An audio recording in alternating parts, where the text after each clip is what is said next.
Hello guys, welcome to Sweet Kitchen Skills. Let's start this with a ginger shot.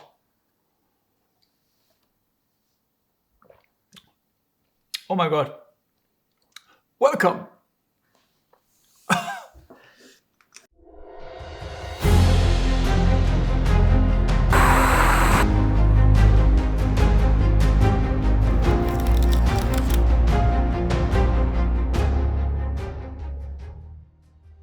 In today's video, I'm going to make a beautiful marbled bonbon.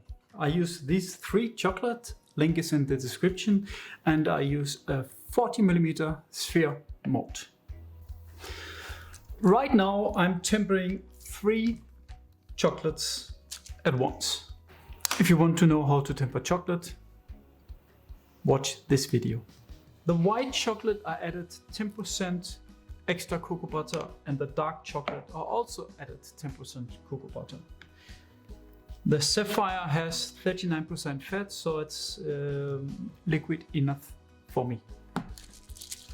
As soon as they are tempered, we will continue. The mold is ready here. It's at room temperature. That means between 20 and 24 degrees. 20 to 22 is best, but here is right now 24 degrees. To make a marble look on the bonbons, there's different ways of doing it. One way is to have the tempered chocolates,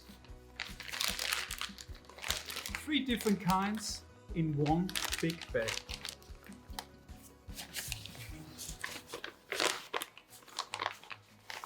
Cut like this. Take the piping bag, you see now it starts running.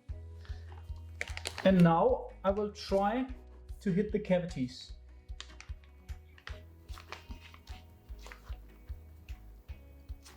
I fill them up. You can also go like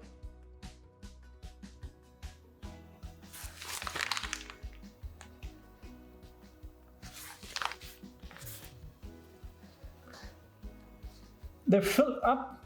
You see that it makes a lot of mess. The good thing about this is you still have the chocolate one by one, okay? Next one is different. Oh, there was a lump. Don't like lumps. White chocolate. See? Put stripes. A little bit of dark chocolate. That's it. Now I will pour it into the cavity. Let's do this.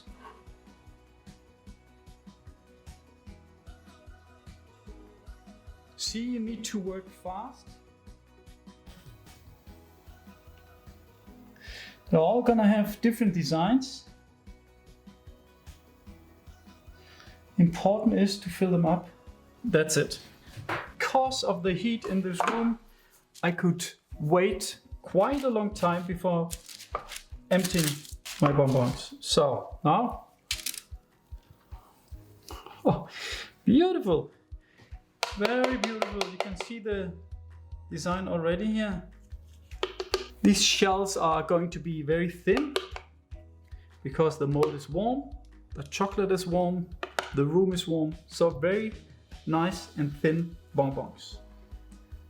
Wait until they're not dripping anymore, and then scrape. Yes, it's gonna be nice. Beautiful. Next one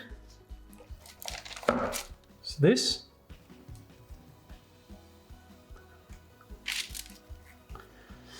Some of them are not marbled at all because I had to hurry up, but they're going to be beautiful anyway. So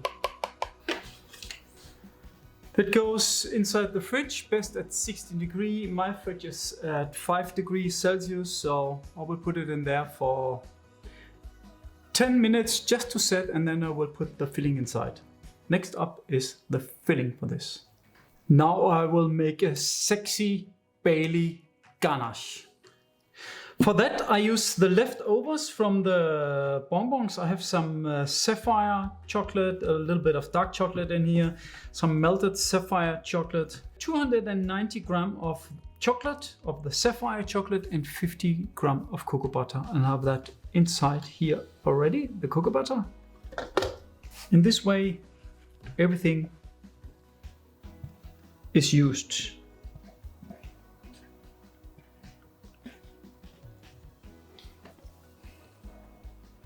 That's it.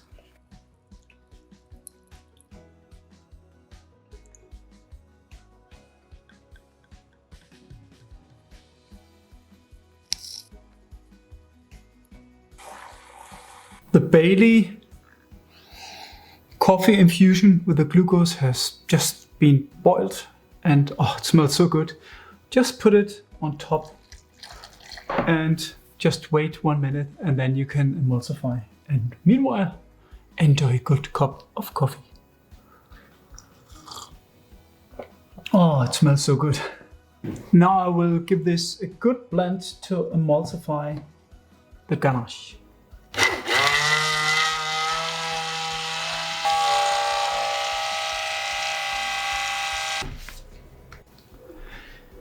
This Bailey recipe comes from a book which is called The Files, I think, from Ramon Morato.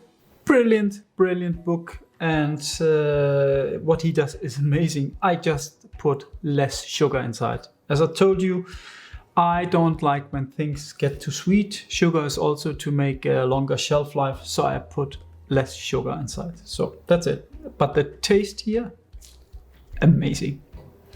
I need to cool this ganache to 28-29 degrees. Easiest way is to put it in a piping bag, put it in the fridge and turn it from time to time. You know that if you watch all my videos. Why do I put cocoa butter in there? It doesn't taste of anything because of the consistency, and instead of putting more chocolate inside, which gives you more sweetness. So it's for flavor and consistency. While I'm cooling down the ganache, I'm preparing for another filling. I would like to put Nutella as an extra filling inside these beautiful bonbons.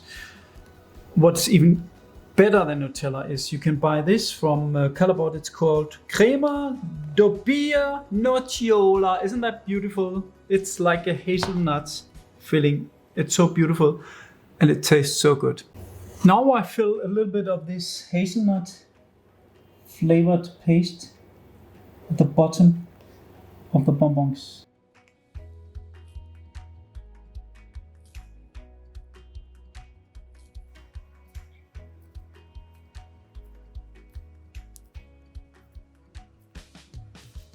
I think my Bailey ganache is already there. It feels quite cold. Give it a little massage to mix it evenly. Remember, put your thermometer in the middle, flip it over, and you have the exact temperature. 28. So it's actually ready to be filled in our bonbons, in my bonbons. I still need some space for a coffee crumble, which I would like to put inside. I will fill them up about half.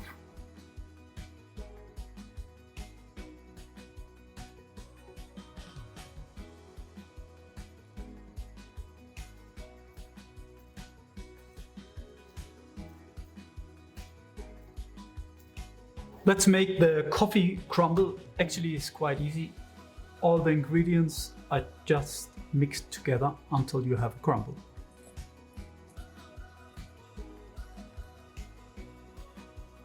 Important with this crumble is that the butter is cold. We just mix this together. You can do that by hand. I will use a machine because I'm lazy.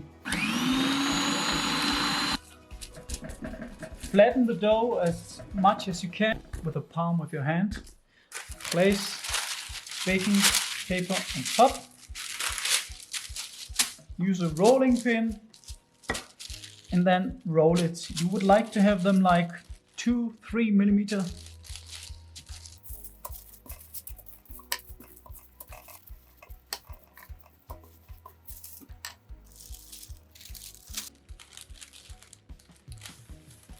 That's it. Doesn't need to be nice, you just need to have an even layer. Always remember to taste. This is strong flavor, coffee, salt, very nice. I will put this in the oven, 160 degree. I will check it every 10 minutes and then I will cut small discs about 30 millimeter.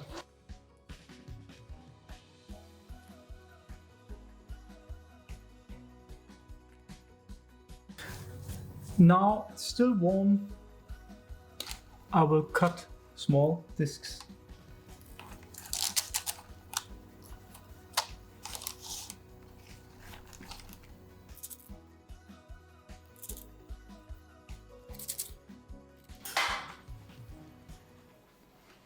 That was my dog.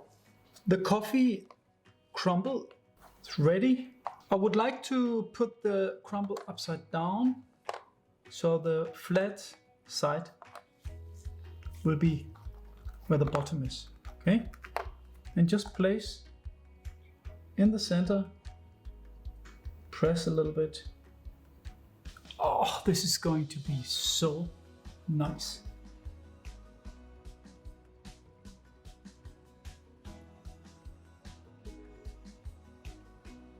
They go inside the fridge for like 1 hour and then we make the bottom layer.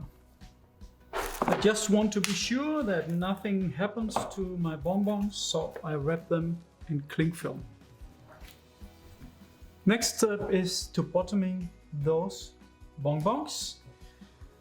I just like best to do that with a piece of plastic sheet. Remember to heat the bonbons slightly.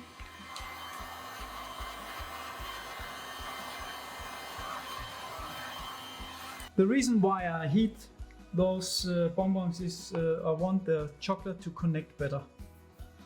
So I just put some chocolate here.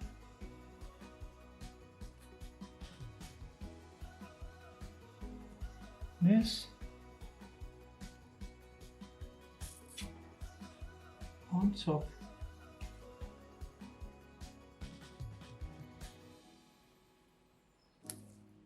Beautiful.